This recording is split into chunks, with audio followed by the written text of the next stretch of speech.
Hi, this is Pat with Racket String and Tips, and today we have Brad on the other line. He is in New York, and today we are just having another stringing hangout, and we're just going to talk tennis and talk strings, and we're going to talk a little bit about some of the things that we've been uh, researching this week and some of the things that we've been part of. And also, I want to mention that, if you find this content in these videos valuable, make sure that you subscribe and like the channel. And also, you can go over to buymeacoffee.com and, throw me a couple dollars for a cup of coffee. That would be cool. Or you can also see my one-to-one racket stringing coaching over there as well. So along with that, let's go ahead and get started. Brad, you're over in New York, so it's getting a little bit later in the day for you. We've had a long weekend. It's been fun, taking a little bit of time away and having a little family time and a little turkey. Actually, we ate some different meals this year, not really turkey, but I know that that's the tradition here in the U.S. But I'm originally from Germany, so we had just some German dishes this year, and it's a little easier for my wife to also make some of that. Versus, just cooking a turkey. There's 4 of us, so, but. Yeah. Neat. Yeah. So we had a traditional kind of Thanksgiving meal, although I've been a vegetarian for 30 years. So I don't eat turkey and I don't eat meat. So I just eat everything else, the potatoes. Tofurky or whatever. What's it called? I had tofurky one year and I wasn't a fan of it. So there's plenty without the turkey. Believe me, the corn, it's just, believe me, I ate enough food for a week. But hey, quick question on the Buy Me a Coffee. How does that work? If I go to buymeacoffee.com, do I have to search up your racket stringing tips? I mean, I'm sure you're not the only one on there. Yeah, good point. What you could do, one way that you could get onto it is by going off of the link that's on each of the videos, because I have it on each of the videos. There's a link that goes straight to it. Otherwise, it'll be like buymeacoffee.com, and then it's racket stringing tips, I believe. Gotcha. Okay. I've never been on it, but I've heard other people do that as well. And you don't have to sign up. You don't have to actually, with this is kind of great because you don't actually have to sign up to have an account if you're just, donating. It's basically, kind of donating a couple dollars or whatever you want to do. And then there's levels like, I have one-to-one coaching on there that's got a certain value on it. And I'm gonna be adding some other things as well too, because sometimes when we're talking about stuff here, I want to go into it a little bit more detailed, and then I'll put videos in there that maybe dive deeper into what we're talking about. Or when I just like you can almost put just a blog post in there as far as maybe some tennis deals I found that week, or some new tips or resources, because we're finding all sorts of new resources out there. Like as an example, I'm looking and I'm finding some small string companies, like one out of Germany. Actually, it's like OEM I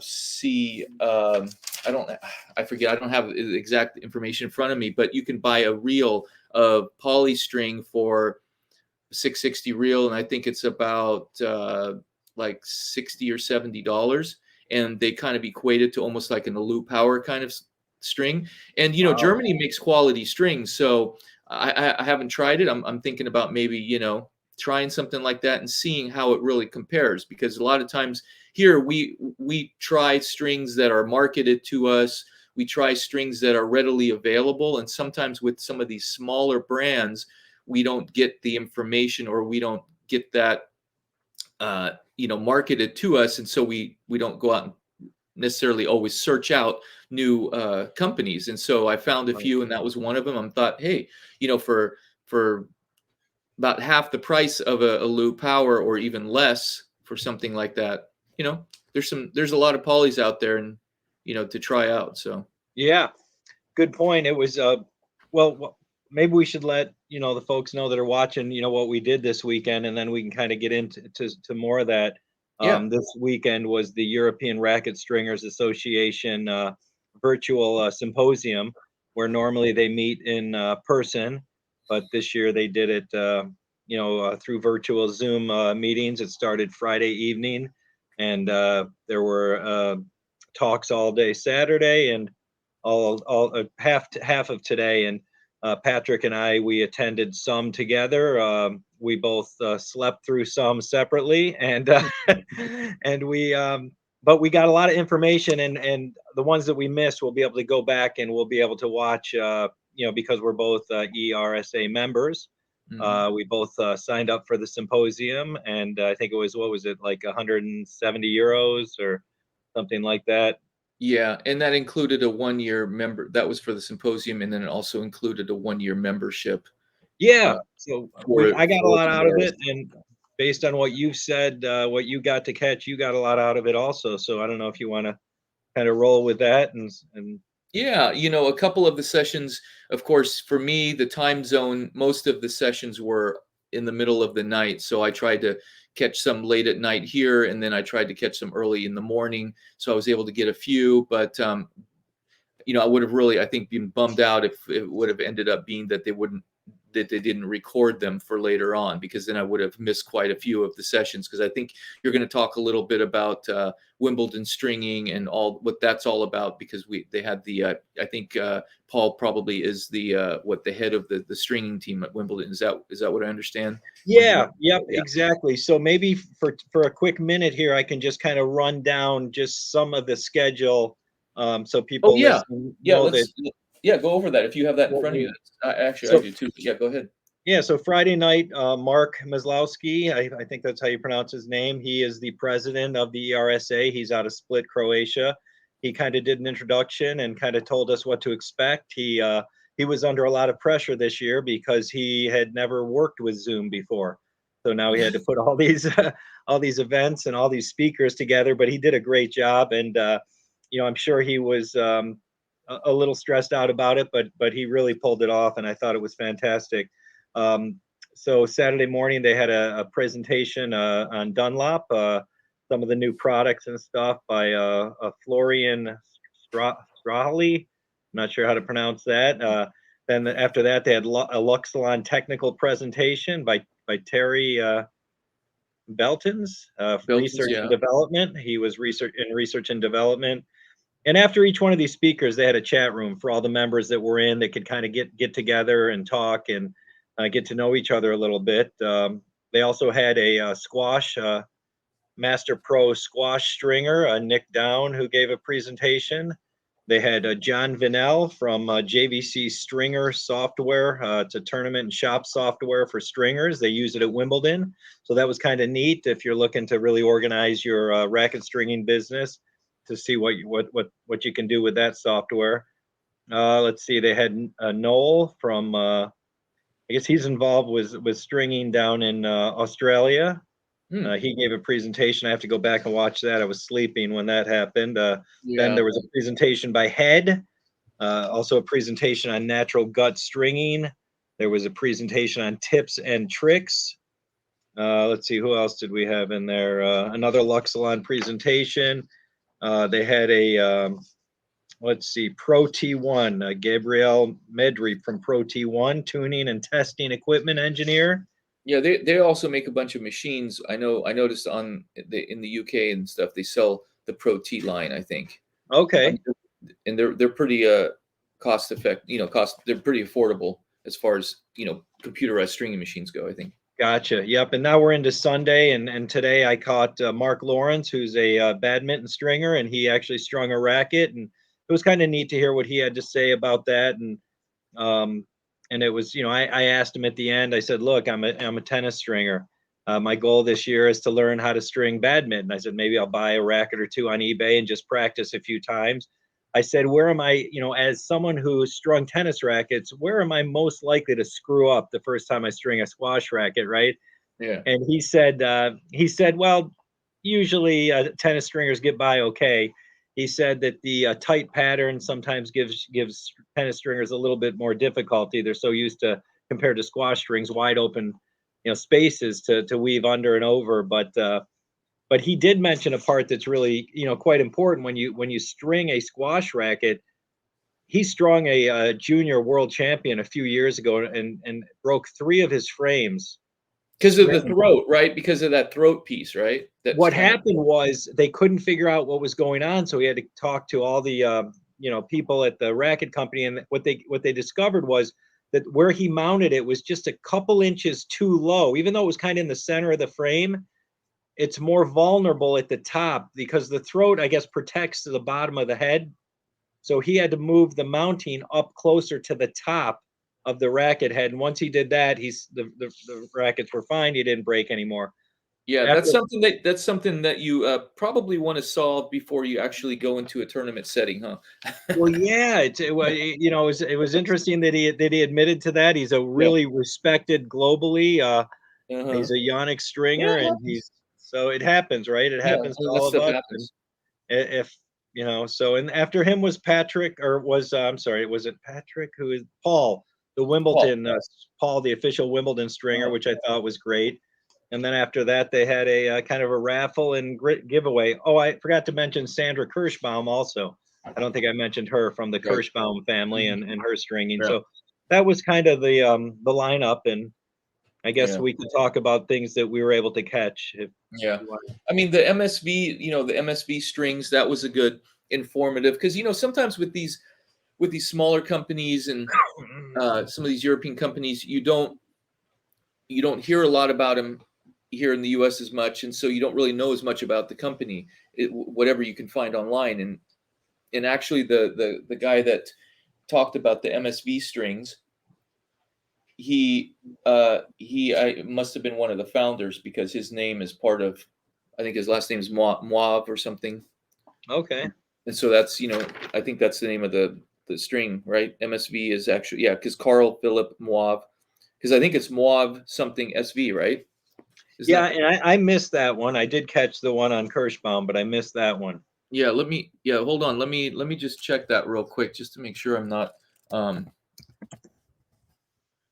exactly yeah, it's called Moab Swartz. Okay. I'm probably pronouncing that wrong, but aside from that, that is the company. So he was just kind of sharing about his approach to strings and kind of the whole line, and why you would want to purchase strings from a company like that versus one that, I mean, because they don't pay players, right? They don't pay players to use their string. They do have some Right. top players using the string, but they don't have a marketing budget like, let's say, a large Wilson, Babylon.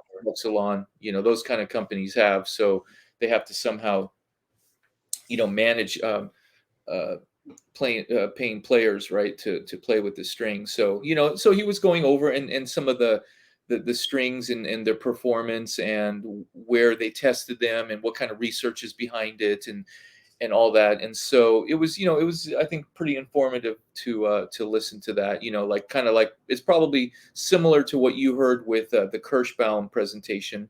And that I aside from that, one of the other sessions had to do with replacing the pallets of a racket, which is something that's more of an advanced racket tuner technician kind of a response, or what would you say? It would be an add-on service, that at usually players, professional tour players and college players and high-level juniors might, want to have that type of a service, but it's not generally for most recreational players, just to replace the pallet on a racket to decrease or increase your grip.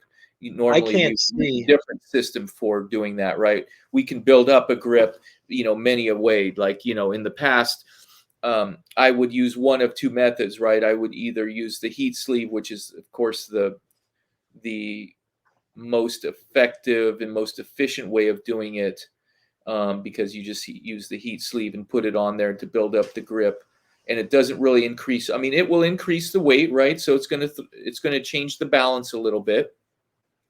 But another way that I used to do it, I used to use the head guard tape, right? If you had a roll of head guard tape, I would put it in, cut little slices and put it. That was if I had no other way of doing it, usually, That's the way I did it. because that adds a lot of weight, right? That adds a Yeah. lot of weight to the handle, I think, because the head, because I would put 2 or 3 layers, and that way you could keep the shape, right? Yeah. Because you just don't wrap the tape around it, because then it ends up being the grip would turn round, right? So Right. you would have to cut slices along with the contours of the grip. the contours of the grip itself. But I think the idea behind actually replacing the pallet and going all the way down to the graphite is because then all you're doing is replacing the correct size that you want, and it's not going to adjust the weight too much, because then you can actually be adjusting it as you are, building it and so forth, so that the balance and the weight and stuff stays the same in the racket. I think that's the idea of that. But it seems unusual in a way that anyone would need that service, unless a racket manufacturer discontinued the racket and you found 5 that you loved in a 4 1/8, and you use a 4 3/8, and well, hey, let's get it exactly right. So then you go with that. I mean, I built my son's grip up last night because he's grown quite a bit in the last couple of years, from a young boy to a young teenager. And so he is, his hand has grown quite a bit. So we put a black heat sleeve on it, and I had him do it with me so he could kind of learn and maybe take a little more pride in holding that racket that he helped build it up. But that's an easy, effective way to do it.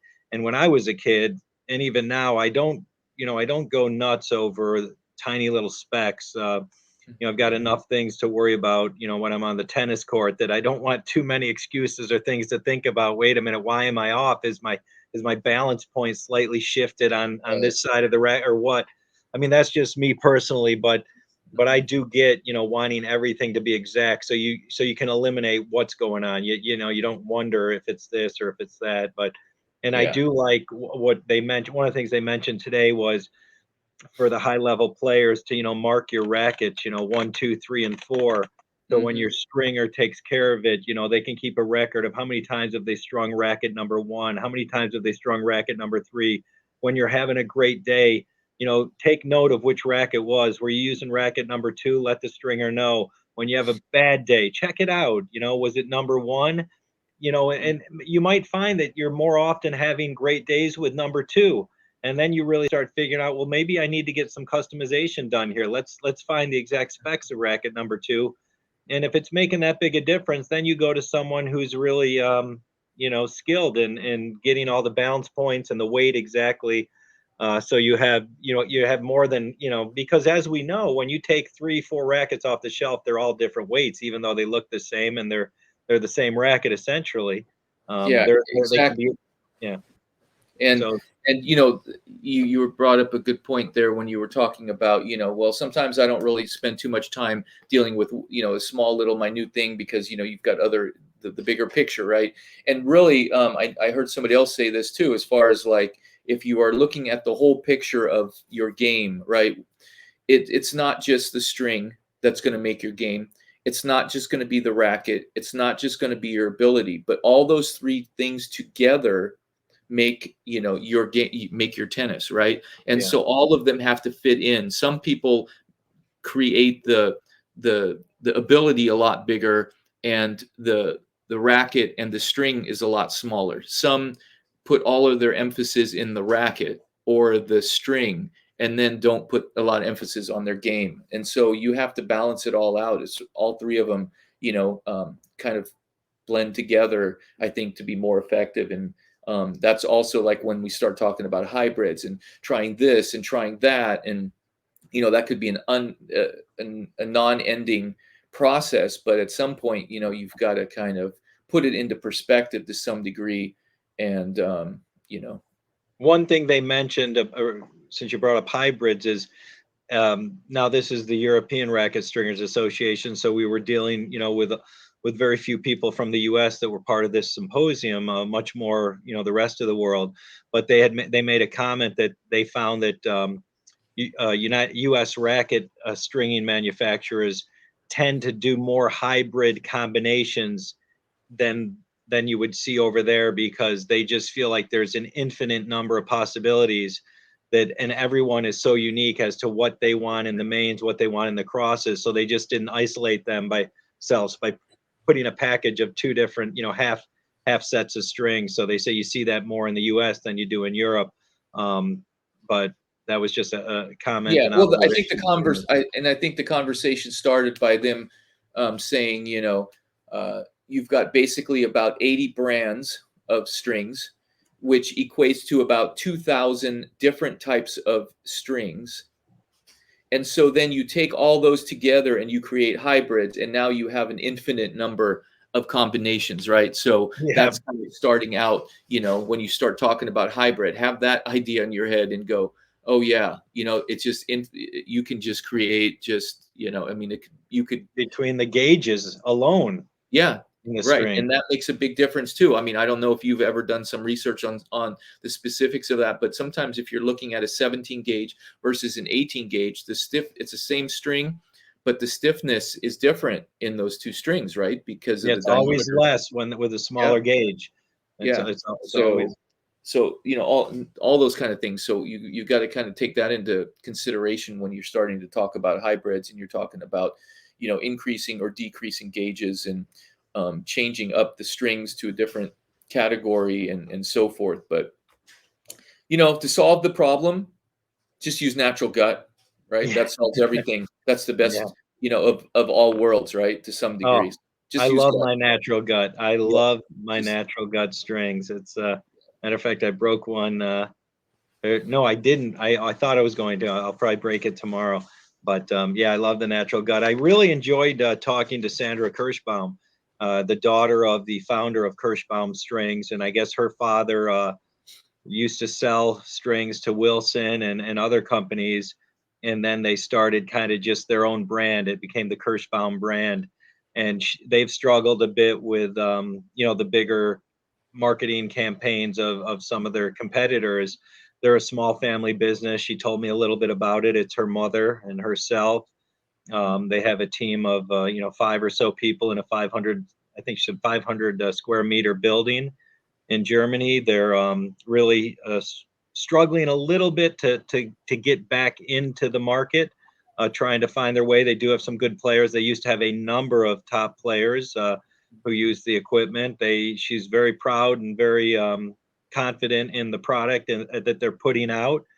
They're just trying to build their brand again and get out there. And she gave me some names of string that I'm curious to try. I asked her, what would be her top multi-filament string, what would be her top poly string that she would recommend. And but she was great, and I enjoyed talking to her. And I also think one of the things I mentioned to her is that she's got a really special thing going with a small family business, because people, at least I do, I like supporting a small family operation. it's a I good think point.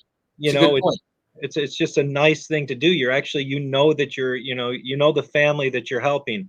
And she's got a team of 5 employees, and I'm sure she'd love to grow that a little bit and get more employees. And I have a daughter, and I think the fact that she's kind of living her father's legacy, to me it's touching, because if I built something and I'm dead and gone, wouldn't it be wonderful if my daughter is trying to build on what I left behind? So Right. when I look at her, it touched my heart a little bit, and I said, well, let me see what I can maybe support Kirschbaum a little more. So that's kind of what I took out of it. So I'm going to try a few of their strings. And So did she say that a lot of the issue was maybe the distribution channels and the marketing, or where do you think the biggest issue is as far as why they? I mean, because in the U.S. they have a very small. Because I remember the way that I initially learned about Kirschbaum myself was stringing at some of the tournaments where you'd have some of these clay court players. This was in the early days of that, right? yeah, So where you had clay court players coming in, they're using poly, and I would get a set of Kirschbaum, and I'm like, wow, what's this? And that's when I learned how to string super spiky, which is like the roughest string I've ever felt, up to a certain point, and stringing that was just brutal. yeah.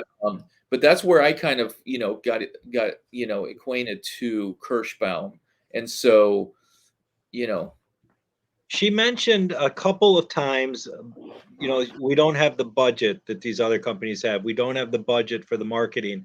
She mentioned that, their logo is the cherry, I guess, yeah. right? And she mentioned that, the racket companies have priority. They don't, if they're putting a racket in a player, and the players using Kirschbaum string, they don't want the cherry on the strings. They want the Yeah. Wilson, or they want the Yeah. Dunlop, or they want the head, or they, you know what I They mean? want exclusive. Yeah. Yeah. It's a Yeah. difficult thing. I mentioned to her that, in the US, when I see someone in the age of 17 to 21, a lot of times I'll see a green string, and I don't really have to ask them to know that it's hyper G. Solinko has put a ton of money into college players, into college programs, and also into to coaches, different tennis centers, and I think, that's been very effective for them, and she was aware of that, and she knows that too. I don't know. She she didn't she seemed confident enough that Kirschbaum wasn't going anywhere. Mhm. It's Yeah. just that they want to get a bigger footprint like they used to have. Right. And then So, on the other end, if you look at like Luxilon, right? I initially had thought, you know, because Luxilon has a pretty close relationship with Wilson, right? You can almost say that Wilson has really brought Luxilon to the forefront. I would say, because if you look back, you know, uh, 15 years ago, how many people really heard of Luxilon, right? Because I think it right. was 2007 when Wilson took on the exclusive distributorship of Luxilon in the world, except for two countries. I think it excludes Belgium and Luxembourg, I think, or some maybe Okay. That except makes for sense. those two countries, Wilson has the exclusive right, and I know one of the tournaments I strung at, which was a Wilson tournament, was actually we went under the Luxilon name, and so we had Luxilon shirts, we had Luxilon banners, and so forth at a tournament in Miami. It was the Okay. that tournament in Miami, and so you've got that. So then look at what's happened with Luxilon, right? They've become a pretty large player in the poly space, right? Yes. Yeah. Yeah. So They really have. I mean, yeah. Paul, the Wimbledon stringer, he gave me, well, he gave us all some stats today, that you'll see when you watch it on the rerun, and I'll watch it again. Also, I had to cut out a little bit early to go to the tennis court, but I could share some of those with you and some of the viewers here, talking about his kind of time at Wimbledon as the official stringer, and he says for him now it's a managerial slash stringer role.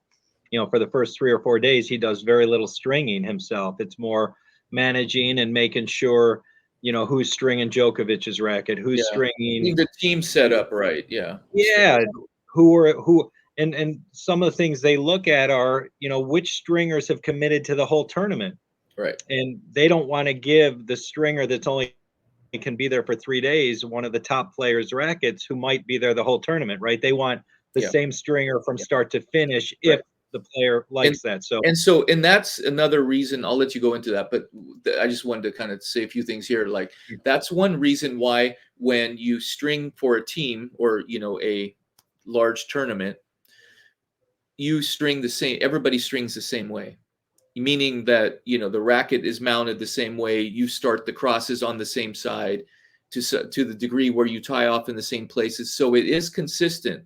But yes, aside from that, you string the players that you have, but for some reason, not everybody is always going to be there. Like, sometimes people get sick, right? And even through this time of COVID, if you were to get COVID while you were, stringing, or, you got sick for whatever other reason, and then you'd have to, bow out for the rest of the tournament, then that would be a big issue, right? As far as, somebody else, just, the way that they have it set up, another stringer can just come right into your machine, string the racket, and it shouldn't be any different. That's the right, consistency that these teams want, and that's yeah. why everybody plays to that level, in this kind of space. So yeah. Yeah, and he did talk about that. He talked about how important that is, and he mentioned that if someone does get sick, if someone does have to leave, well, they make sure that they continue to do the rackets that were on that machine, just with a different stringer.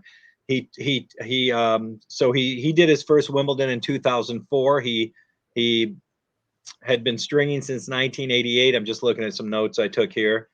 He's been a full-time stringer since 2011. He's a ERSA Master Pro Tour stringer. So he has been the official head stringer at Wimbledon since 2014.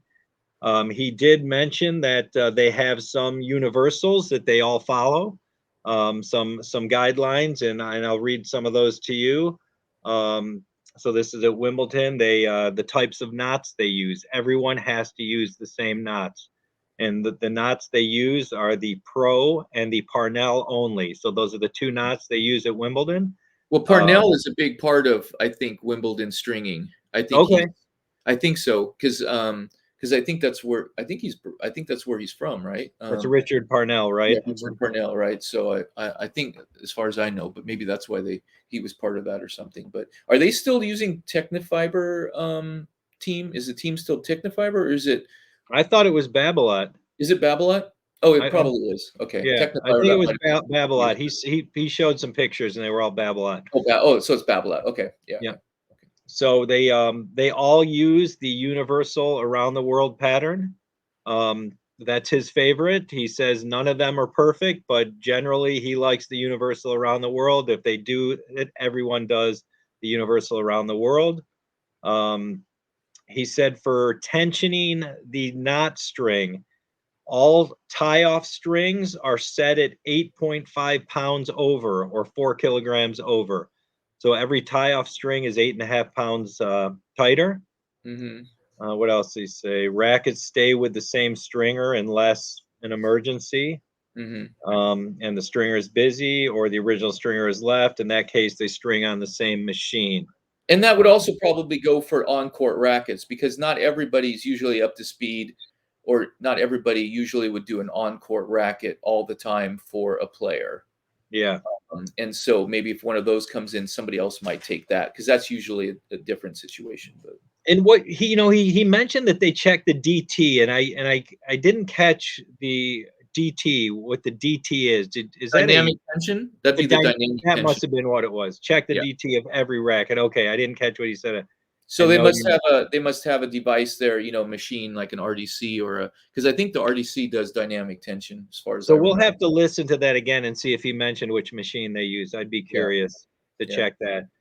He mentioned a few of the stats. Let's see, some of the stats this year. They had 19 stringers, 8 administration, 5 runners. They did 4,878 rackets, which is a bit of an increase over the previous year. The busiest day was Sunday, June 27th. They did 504 rackets.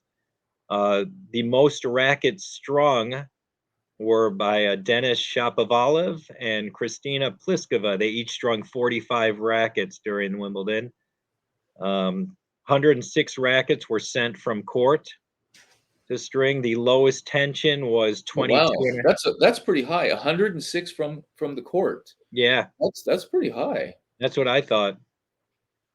So the lowest tension was 22.5 pounds with Luxilon ALU power. It was Adrian Manarino. I don't know if I'm pronouncing that right.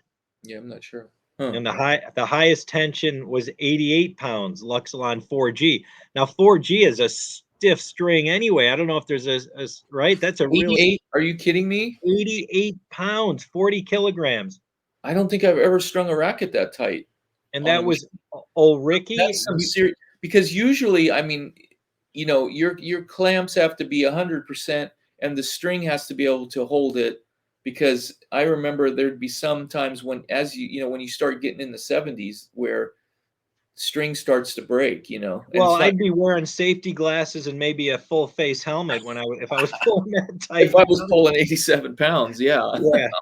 So, I mean, I thought the same thing. Approximately 25% of the players were using hybrids. So a quarter of all the players were using hybrids. So the number one string used was Luxilon ALU Power.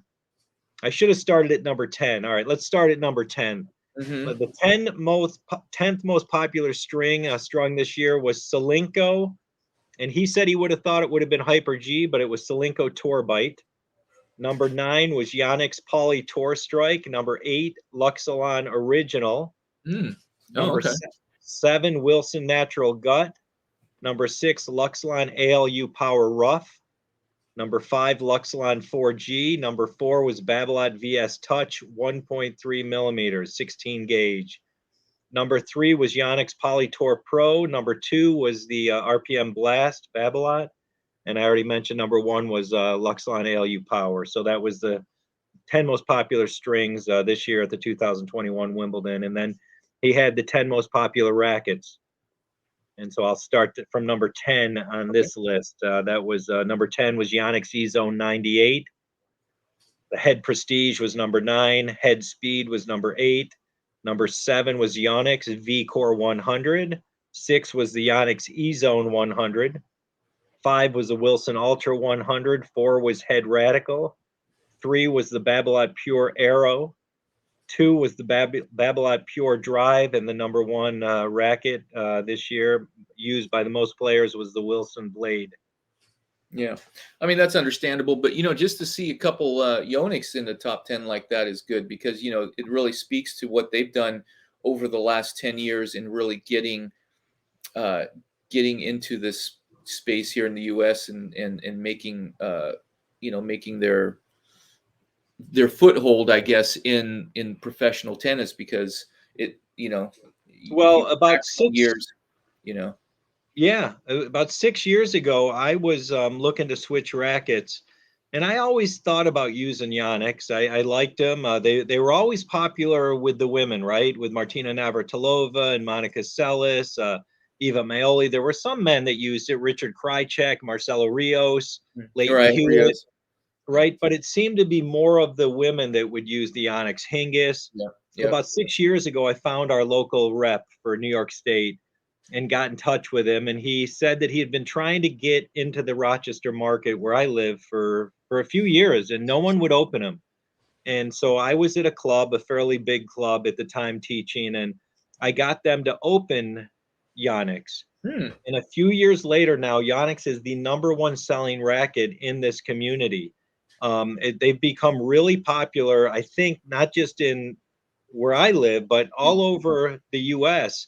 They put out a lot of good frames, and I really like it. I use the E-Zone 100. It's a nice, comfortable racket. I've had some arm issues, and I just like the way the 100 feels when I'm teaching, and so yeah, and Yonex being a Japanese company, they have a lot more quality control over their production, and I think it would be worth watching some of they have a couple videos on the factory tour and how they make the rackets and stuff. It's kind of fun to watch. I'll have it's to find the link. fabulous. I'll have to find the link and maybe put it in the video when I get this put up. But it kind of they have their own factory, right? It's in Japan, so they have more control over it. It's not where all the other where a lot of other.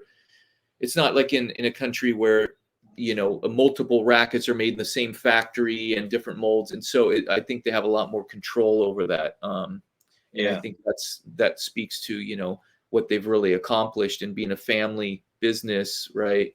Well, that's another thing I like is that I've gotten to be a little bit friendly with Monica Seles, who's one of my favorite tennis players of all time, and she's told me that she's had dinner with the family a couple times in Japan and what great people they are, and so that makes me feel good too, that you get that kind of endorsement. Right. Kind of I told you, right, that for a short while, for about a year, I was a sales rep for Yonex back in California when we had Anna Kournikova, and this tells you how long ago this was. Anna Kournikova, I think Hingis was already on there as well at that time. She was a star.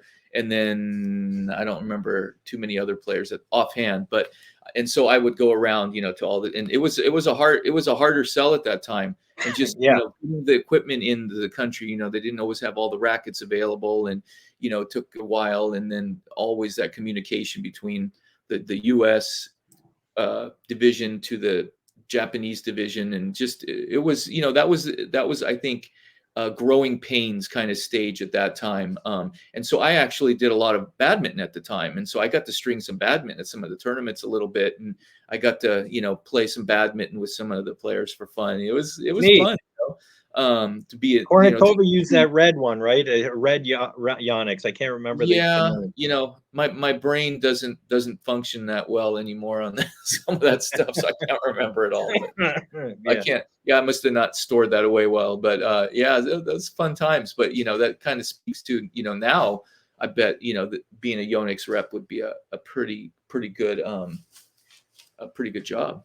Well, I think it really started when Stan Wawrinka, when he started winning some slams with that Yonex, that was huge for the company, right? I mean, that was real big. And then you had some of the women players who started doing very well with it too. So I mean, at first the idea of an isometric head, because it looks kind of, it wasn't round and it looked a little bit different, right? Because of the frame size and everything. But when you think about it now, I mean, it makes sense, right? To have more of the strings the same size, same length.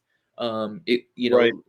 A lot of times when you read articles about proportional stringing, they always reference Yonex in the articles sometimes, because saying, this is kind of what they're trying to approach, because you don't see it that much with racket companies trying to do it. But Yonex has somehow attempted to make their rackets a little bit more aligned with proportions like that, because you have more strings that are the sweet spot is going to be bigger on a Yonex, right? Just in general. So, right. Yeah, so it's kind of cool. But yeah, I don't know, we got a little bit off, but yeah, I mean, all these things that that we learned and got to listen to at the symposium was great. And for those of you out there who didn't get a chance to join or to view this, hopefully we will share a lot of the content that we've learned and a lot of the information. I think it'll just be helpful for the community in general.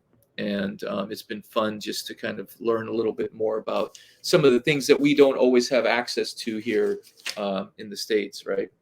Right. Well, I love stats. I wish I could look at every tournament and see what the players were stringing with and the tensions and the strings. So when he mentioned some of them today, I was super excited. I think that's great information. I wish there was somewhere we could go in every tournament. We kind of know what the players are using and what they're stringing at, how often they're stringing.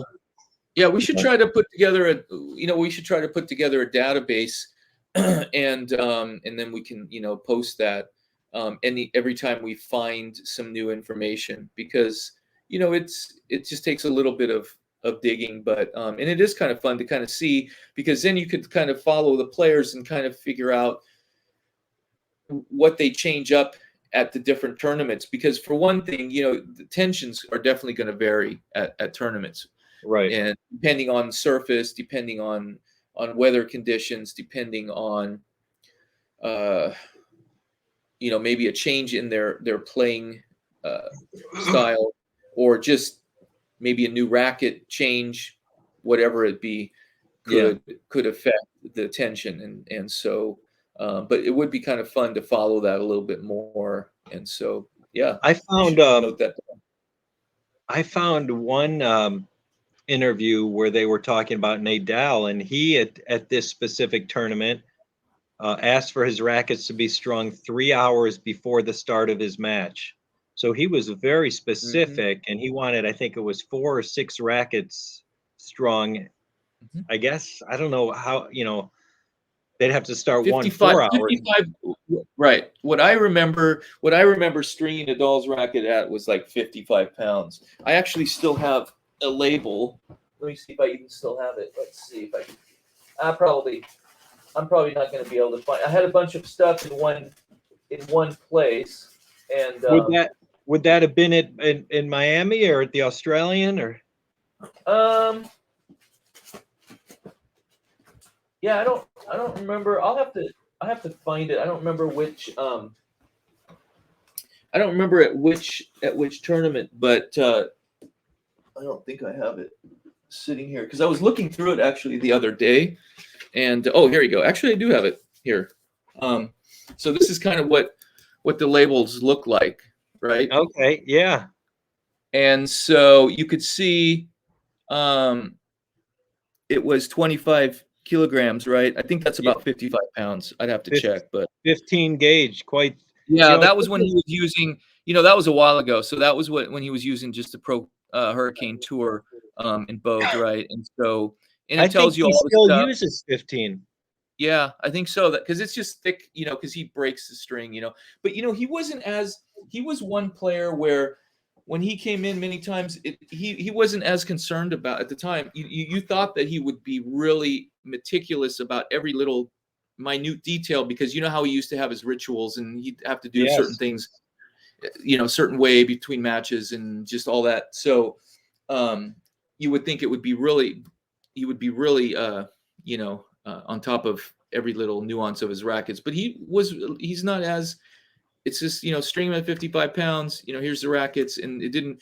So a lot of times we took turns, sort of. We kind of all helped out in stringing those sometimes because he did demand quite a lot of rackets, because like you were saying, he wants fresh rackets. And part of that is because we know strings like that lose a lot of tension right away. Yeah. And Which is so why in he three wanted him. hours, what are they Yeah. going to feel like, right? And so he wanted a lot of fresh rackets, probably for those changeovers and for, when the new ball changes and when you always want to have a couple in case something's not working right, just to have a fresh stick, right? So he always had quite a few. I think he'd use at least probably 12 rackets at least through the Right. tournament, 12 or 15 rackets with him. I don't know, but it's been a while. But yeah, so that was always kind of fun. It's pretty. Yeah. It's to me, it's quite shocking in a way and surprising, how these polys lose tension so quickly. And and it does make a difference because like I told you, when I string my polys now, I measure them right when I'm done, and I'll check them a few hours later, I'll check them the next morning before I give them back to the client, and they're constantly losing they Yeah. may lose a pound within 3 hours, Right. So do we and really want them in our racket for 6 months? right, I know. Do we really? Yeah. And so that's something that I think the hybrid presentation that you didn't have a chance to sit in on by Luxilon, that was really informative, and I think a lot of great points were made there, and I'm going to go back and watch that a few more times, and then we can talk about it in another episode when you had a chance to watch that as well, because I Yeah. know that's a big topic, and we're always talking about hybrid stringing and how to just increase that exposure and just give suggestions for people and many times you can get the benefit of the poly, but yet you can also create a string that potentially might not lose as much tension when you use it in a hybrid fashion, Right. right? And have maybe better playability and yet still have some of the property of the good properties of the poly, because poly just is not designed, it's not designed for certain types of players. It's not designed for young juniors who aren't strong and who are just developing their game. It's not designed for um, players who have any type of propensity to hurt, have elbow problems or shoulder problems. That's just the fact. And I think it's the job of the stringer, the technician, the teaching pro, all that, to kind of really make sure that you educate, the players and their parents and all that about the proper use of poly. Yeah, I agree. It's a lot of the kids want to use poly now, and some of them have the swings that it's acceptable, and you think they might get some benefit from it. But some of them, the kids are so young now, and they hit so hard now in the 12s even. They are smashing the ball, and I'm talking about the elite national players in that age category. Um, you just want them to be careful because they're so young, and tennis is so physical even without the hard poly strings. It's a violent motion with your wrist when you're hitting so hard, and when you put a hard stiff string in there on top of that, and the kids are still developing, the boys and girls, it's almost like not worth it. It's like before poly, everyone used nylon strings for the most part, and they were keeping the ball in play plenty fine. And Yep. what I mean? And you can too work on your strokes, work on your technique, make adjustments. I hit with natural gut now, and I can still, keep the ball in play, even stringing it at 40 pounds. It's just, I don't need, you know, I do it for wrist and elbow and issues that I've had, but Mhm, still, it's not necessary really. I mhm. think it's a little bit overblown that you need to go with a poly. Yeah, And like you said, you could always, you know, if you're going to introduce someone and they really want poly, you go into a hybrid setup and you put a thin gauge poly in the mains and you put a multi-filament in the crosses. And if they break the multi-filament in the crosses first, then you can go with a little thicker multi-filament next time you string it in the crosses. And you know, kind of work from there. But and there yeah, are softer polys too. So you know, do your homework, right. you know, And ask a pro. yeah, and you know, as far as one soft poly that Luxilon was talking about, of course, is Element, right? That's Yes. the one that they really uh, tend Yeah. to suggest to juniors getting into, you know, when it's time for them to go. Oh, excellent, yeah.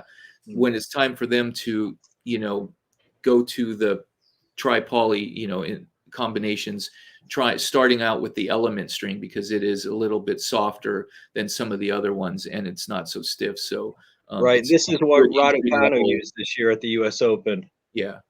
And it's And rated very highly. Well, I guess it's their rating. You yeah. know, it's not Yeah.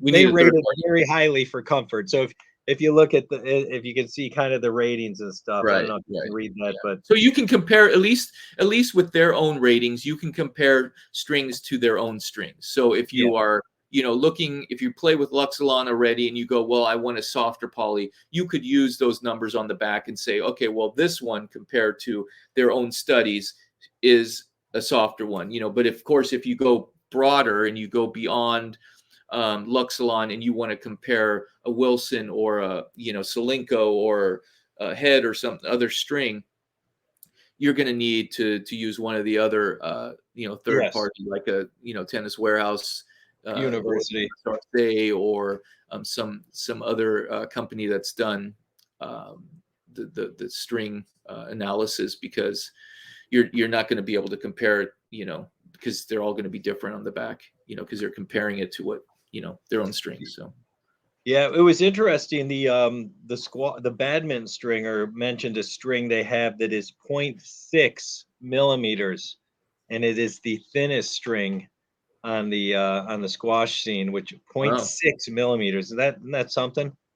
yeah, that's pretty. Well, yeah. I thought I mean, even 1.2 with was badminton, thin. even stringing badminton rackets, you know, it's after you've been stringing tennis rackets for a while, and then you go to badminton, it's kind of like, you know, finesse, you know, Yeah, it's a whole right. different thing, and you're like, wow, I'm only pulling, you know, 20 pounds, and it's like, wow, it's Yeah. I kind of, watched an interview where they were talking about Daniel Nestor. uh-huh. Did I mention that to you? No, but I know Are the you name, yeah, Daniel Nestor, but Yeah, he was a good Canadian. He may have even gotten to number 1 in the world in doubles, but he was an oh yeah, they excellent. were top doubles, Nestor and Knowles for a while. Yeah, Mark Knowles from the Uh-huh. Bahamas and Daniel Nestor, right. Yeah. Now, I am almost positive that he said Nestor strung his racket, and I don't remember which one was which, but it was at 15 pounds and 10 pounds. So it was either the mains at 15 pounds and the crosses at 10 pounds. It was the loosest he ever had heard before. And I think it was Paul, the Wimbledon stringer, who had mentioned that. Yeah, there every once in a while you run into a player that's like, you want what? And so you check, you have to double check with them just to make sure you heard it right. And then because, you know, sometimes when there's, you know, kilos and pounds, you know, most of the time when you're stringing on tour, you're always dealing with kilos. Right. Some of the US players will say pounds, but you know, for the most part, so you got to kind of, you know, reference in the machines, you know, obviously they change, you know, either way really easy. But yeah, sometimes you really have to double check because you're like, you're kidding me, you really want this at 28 pounds, you Right. know? Well, kilos would be less, right? Yeah, I mean, I remember some clay court players sometimes they'd come to some of these tournaments and they'd have lower tensions. I think um, you know, maybe it was because they're used to stringing them maybe lower on clay court or Right. just maybe the players that I had knowledge of happened to be um, you know, coming from that. But yeah, so there's all that. I don't know what else I have for today. I mean, I'm working on some other videos and some. I was looking at multi-filament strings under $10. And Mm. so I'm putting that list together because really, for a lot of people that, you start looking at NXT and you start looking at the premium multi-filament strings, they're all $20+ per string setup, Yeah. right? And Yeah. that's not always for everybody. If you're maybe frequently, you maybe break strings more frequently, Yep. but you like that feel, or you want to maybe try some multi-filaments, but you're not ready to quite put down that money. So So you're I doing found over 10. I think I found a really good core group of 10 and under multi-filaments. So I'm going to do a video on that. So And you're doing this for someone that's looking to buy a set. You're not saying you can, this is under 10 if you get it in a reel form. nope, it's a set because Yeah. reels, we know it's always going to be a little bit less, but you Yeah. have to front a little bit more money if you're buying a reel, right? Right. So it ends up being a lot more for you that way. So I'm not doing that way because I did that on another video, right? And to kind of compare how much you could actually save doing that and stuff. Yeah. So yeah, so I'll be doing that. So Neat. working on some different things, and I got to start working on my stringing lessons as well, as far as putting together the whole stringing program and having stringing from the beginning to the end, and kind of all the other little things that go along with it, replacing the grommets and the butt cap and just learning just the basic racket maintenance, right? That Yeah. you really want to have when you are a racket technician, or you want to go beyond just being a racket stringer, and you want Yeah. to be more known as a technician and stuff. So yeah, so I mean that's all I have today. Maybe I'm kind of tired from being up late and getting up early through this weekend, trying to listen to some of those symposium. I guess I could have just waited and watched them all on video, but I wanted to be there in case I wanted to ask a question or something. So probably you as well. Yeah, it's nice to be with everyone live from around the world. I thought it was great that way too. And I'm a bit tired from it all also. Looking forward to watching a few more once Mark gets them uploaded for us to view, the ones we missed. Today I cleaned a little bit of my Bayardo, which was kind of the first time I took the rails out and alcohol cleaned them and used the Triflow superior lubricant and the clamps and so I watched some of the Wilson videos. Wilson has a YouTube channel where they have about 6 or 8 cleaning videos on the Bayardo. So I thought that's good to know. I haven't really been following it since I just put my video up actually about my setting up the stringing machine. So I got that out, and great. And so now I'll have to do one about all of the features of it, the machine. I'll kind of go through all the different features because it's kind of unique. It's kind of neat for somebody to see how, what does a tournament grade machine have, and that's maybe different than just from your basic constant pull machine, because there's a lot of little nuances with the machine. And the one thing that I noticed on the Bayardo that I forgot about is they really don't have a head and a throat preference on the turntable like some machines do. So I think what I'm going to do is I'm going to put a little dot, put a little sticker on where the throat will be. So that way I'm always going to mount the racket the same way, meaning mine does on the turntable. Mine does. So you may want to look at yours. Mine does have a it's embedded into the rubber. It's the shape of the throat. So if you look on top of your yeah, I didn't see that actually. I'll take a picture of mine. If you look at the top of it, you'll see that it looks like the throat of a racket at one end. Right, that's what I thought. I remember that's what they have on it, but I don't know. I didn't see that on. I'll have to look again because look a little bit closer. Hmm. You may have just put it together quick and overlooked it, because the reason that I know that is because I was going to do the exact same thing that you did, which is what I did with my gamma progression. Is I put a little piece of tape there, so I knew that head throat. Yeah.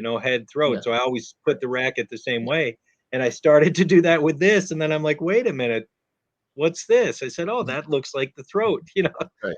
And so I guess we could just ending it on that, what we're talking about here is is keeping the consistency right, because if you mount a racket, you can mount it either way, meaning that you can change up the top and the bottom of the turntable, and you can mount the racket either way, if you wanted to, but it's good to always do it the same way, so that how